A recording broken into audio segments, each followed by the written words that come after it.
Hey guys, hi, it's Joey and this is week 3 of Celtic Calling, and today we're going masculine. We're going for the Celtic god Bran today. I'm feeling daft, can you tell? There we go, I look lovely. Right, feeling so much better today. Oh, it's so good. Right, okay. So I thought we'd go masculine, seeing as we had two ladies in a row, two goddesses in a row. I had meant to do him last week, but we're going to do Bran this week, and it fits in really nicely with this week actually. So the first thing worth mentioning about Bran, alright, let's see if I can even say this. Ferdigade, I guess. Basically, Bran the Blessed is that some see him more as a king rather than a god, and then others argue that he is a god. And from my experience, and I have had some with Bran, which is why I decided to choose him first, I had some issue connecting with masculine energy, and in my meditations I have seen Cernunnos and Bran, and those are the only two masculine energies which have ever really spoken to me, and Bran a little bit more so. I remember that Emma Raven Noir, love you, shared an absolutely gorgeous poem about Bran, and I wrote it down and put it in my book. And I also read about him being one of the male counterparts to the Morrigan, and it went, I think it was Woodfield's suggestion of Lugh, Dagda and Bran, so Bran being the sage, the death aspect of the male counterparts to the Morrigan. I did read somewhere that he may be related to Anu, but I couldn't find any more on that, so Anu being the maiden. So we're going to read through, and I will talk as usual about some of my experiences. He is of course connected to the Morrigan, as you can probably tell from my nonsense already. It's like my little unicorn horn. Right, so he was the son of the sea god Lear and maternally the grandson of Belenos, the sun god. His name means raven, and this was his symbol or totem. In Celtic mythology, he appears as a semi-humanized giant residing at Castel Deneth Bran, the later home of the later kings of Powys. There are Irish tales and Welsh tales, so this is interesting. One Irish tale tells of how Bran fell asleep one day while listening to the beautiful song of a goddess with whom he fell deeply in love. It didn't mention who this goddess was. She sang of a mystical otherworld far away on a westerly island. So the following day, Bran and his 3 foster brothers and 27 warriors set out to this land. The goddess greeted him and they spent a whole year together, happy and fulfilled. A serious relationship. Eventually some of his men wished to return home, but the goddess warned them that if they stepped foot on the British Isles they would crumble to dust, for in reality many centuries had passed, not 1 year. Bran ignored her warning and returned, but the first of his men to step ashore found the goddess's warning to be true, and his fellow mariners were forced to sail the seas forevermore. However, perhaps Bran found some magical way back to his own time, for he's better known for an old Welsh tale in the, I have no idea how you pronounce this, maybe Nogayan, concerning the marriage of his sister Branwen. So before we go on to the more well-known Welsh tale, let's highlight some key points that I think are important from this Irish tale. Firstly and foremost, we don't know who the Irish beautiful goddess is, but it sounds very much like he went to the land of the Fae, to me, because he sets sail over the sea, and fairy places are often surrounded by water, or there's quite frequently rivers and things, which we'll touch on again in a bit. And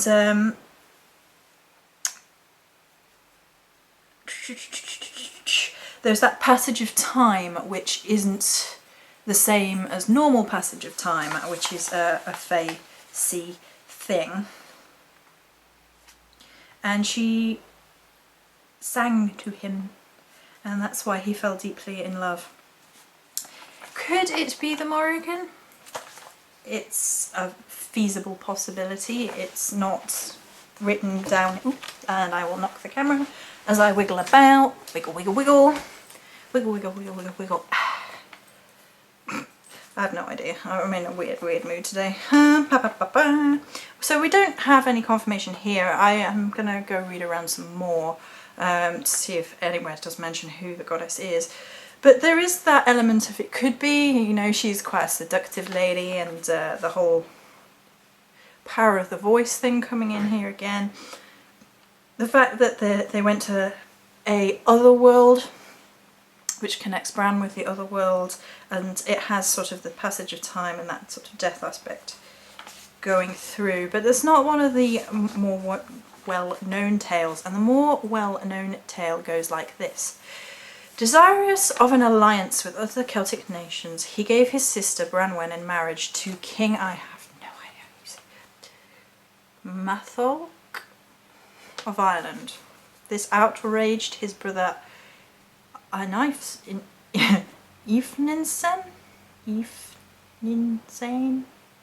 who maimed the Irish horses and caused so much offence that Bran felt obliged to give the king his wondrous magical cauldron in recompense for the slight.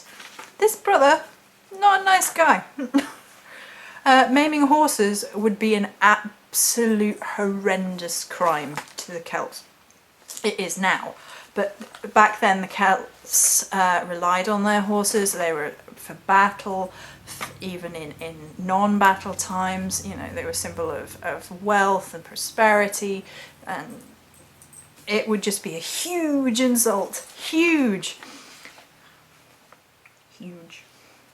The magical cauldron is fun as well.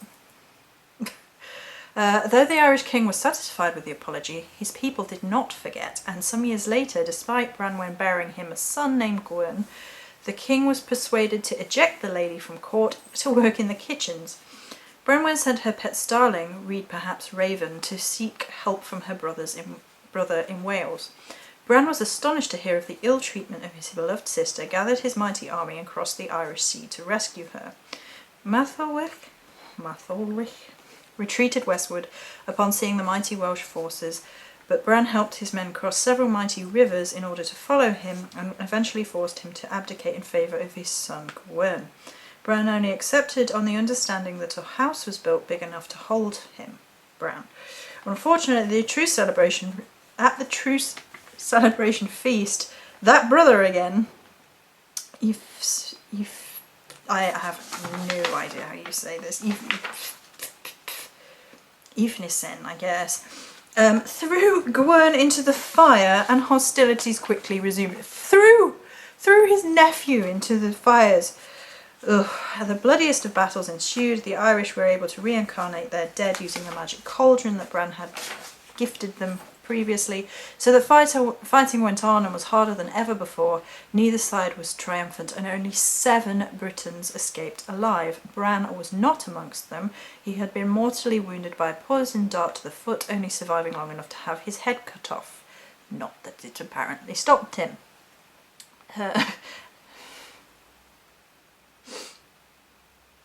Upon his death, the harvests in Britain failed, and the land became barren and unworkable.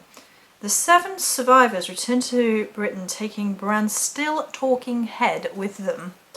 They stayed for 7 years in Harlech and knew nothing but joy and mirth for those years. They later moved to Wales, where they lived for an incredible 80 years without perceiving the passing of time. This passing of time again. Eventually, one of the men opened the door which faced Cornwall. Everything then came back to them. They felt they had to continue on their journey to London, where they buried Bran's head at the White Mount, where the Tower of London now stands, as a protective talisman against invasion. So, shall we talk about that before we go on to the next bit? I think we shall. Okay. So first and foremost, we have the sovereignty aspect. And the sovereignty aspect is possibly, and the raven totem, is possibly why Bran is considered to be so connected with the Morrigan. Dove just flew past the window, that was unusual. So he's tied, he is a king in his own right in Wales, according to these legends, and it's very political, and I don't think we need to go into too much about the whole going and defending his sister, although it's a nice thought. But there is sort of the ideals of royalty, how royalty should be treated in there, and some of the sovereignty aspect, which can tie back into the Morrigan's role as someone who replaced kings when they were doing their job, and the effect that the kings had on their land, which is mirrored in the idea that when Bran died, Britain's land underwent hardships, and the land couldn't be worked, and his perhaps untimely or unfortunate death in battle meant that the land suffered for it. So there is connections there.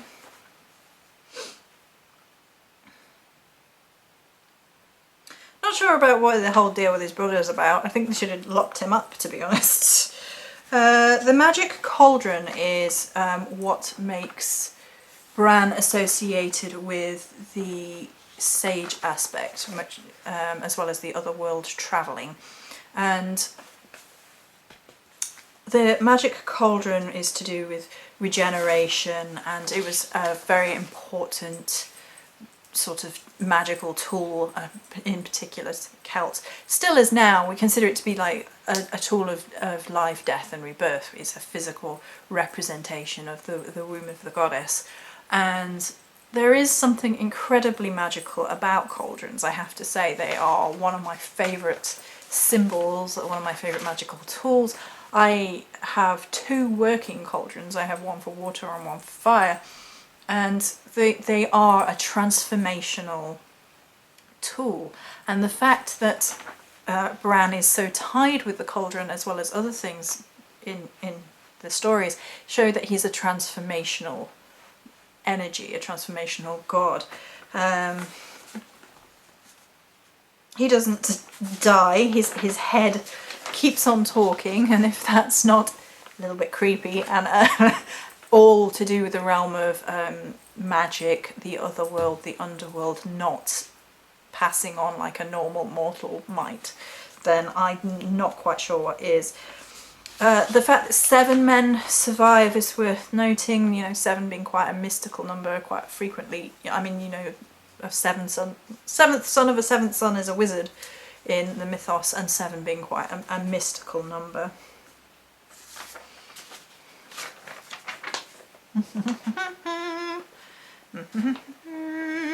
Is there anything else we need to move here? Oh, they go through the passage of time again, where they live for 80 years without perceiving the passage of time at Wales. And that's the second time in myths connected with Bran that otherworldly passage of time, which is connected with the otherworld and then, of course, the Fae, is brought into his legends, and that connects him completely with being otherworldly, being to do with the afterlife, and the fact that he dies and doesn't die, you know, he regenerates, is to do with life, death and rebirth, regeneration, the sort of mystical connection to those things, meaning that he doesn't go through the same process. Interestingly, the ravens of the Tower of London have been in the news lately, but even to this day it's said that if the ravens of the Tower of London leave, then Britain will fall to invasion. To this day. Much of the information about Bran the Blessed suggests at least part of his legend entered later Arthurian romance. His magic cauldron is likely one sought by Arthur in the Welsh poem The Spoils of Anfwyn. Let's go to my other notes over here.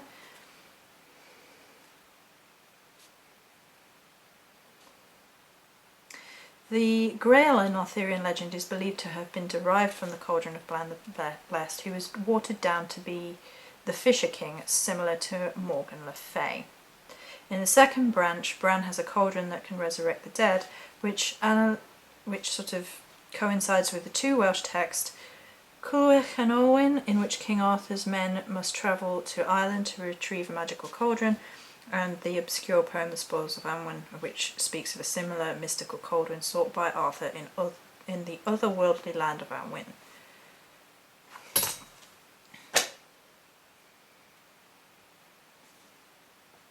In the tale of Anwen, there are only 7 survivors, the same as with Bran's tale. The wound inflicted to Bran's foot by a poisoned spear, which caused his lance to fail, is echoed in the Arthurian tale of the Grail Guardian, the Fisher King. The title Fisher King may be attributed to Bran's associations with rivers and river crossings, which we mentioned earlier, which is also worth mentioning as well, that rivers and river crossings are intimately connected with the other world and the sea. They, quite frequently rivers being these otherworldly mounds to the Fae realms.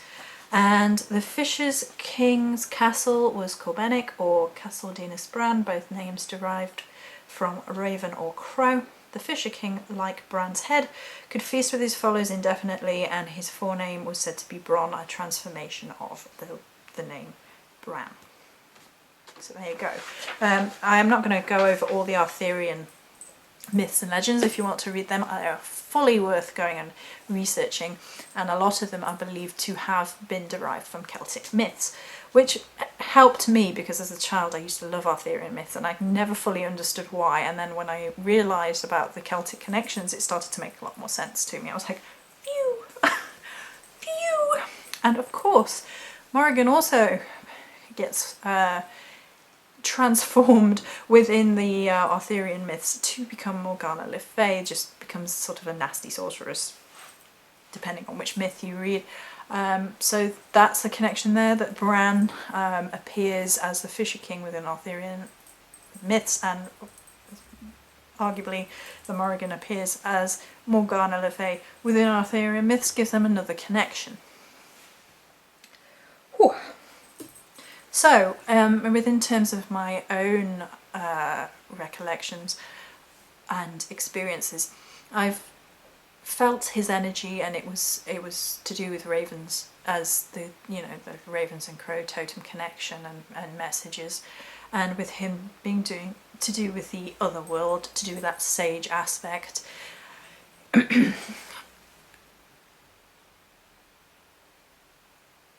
Is it worth working with on a male aspect of Morrigan? I think you can definitely 100% do it either way. So you can see the Morrigan as having male aspects within herself, so she is both, or you can work with, they're not so much consorts in a romantic sense, but male sort of counterparts maybe, that you could work with energies that have similar energies to that of the Morrigan. So the corresponding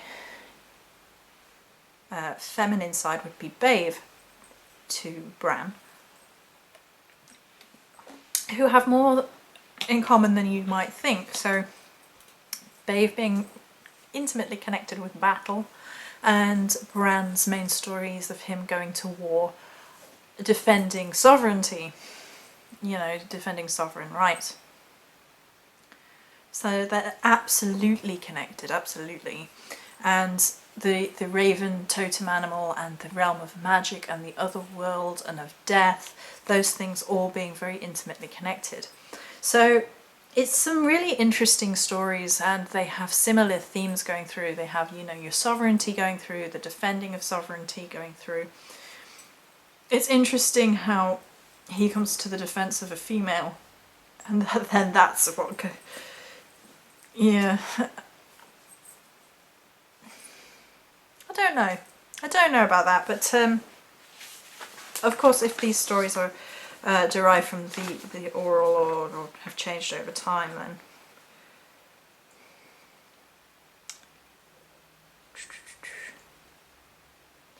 But there is, you know, there are very interesting points within, and I think there's definitely an otherworldly fae connection with this whole passage of time, and the ravens are mentioned a little bit in there. I should go have a look at some more stories, see if there's some more raven connections rather than just his name meaning raven, and his sister sending a starling, perhaps raven, in the stories. So that is an overview of Bran the Blessed for Celtic Calling episode 3. I'm sorry it was a little bit late, I have been under the weather, but we got there. So that's it for this week, for this Celtic Calling, and we shall hopefully have some more videos uploaded today. Many blessings.